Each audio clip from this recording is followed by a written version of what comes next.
So we just finished Passover, just came out of Passover, and we were talking about doing Passover presentations and having to go into churches and things like that.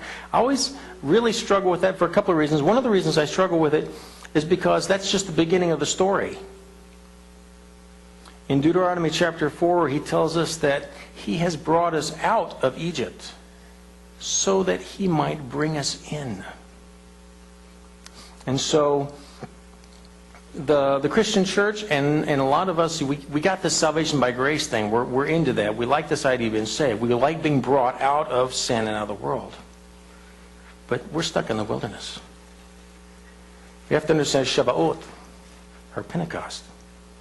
That's the other side. And these two holidays are combined by a tradition called the counting of the Omer, or it's a tying of these two holidays together, bookending, if you will, our relationship with God in this as a singular story.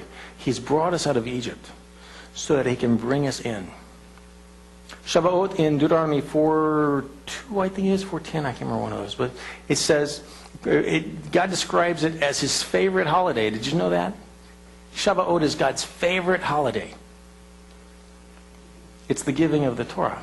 It's when God spoke to the children of Israel from Sinai.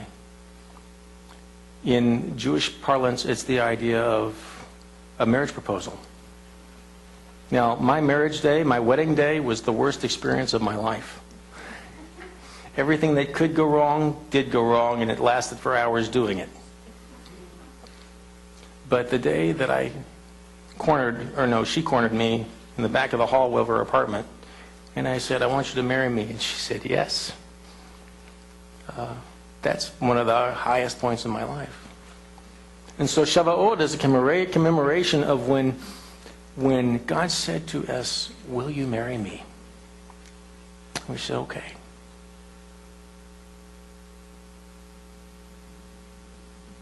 Is that preaching?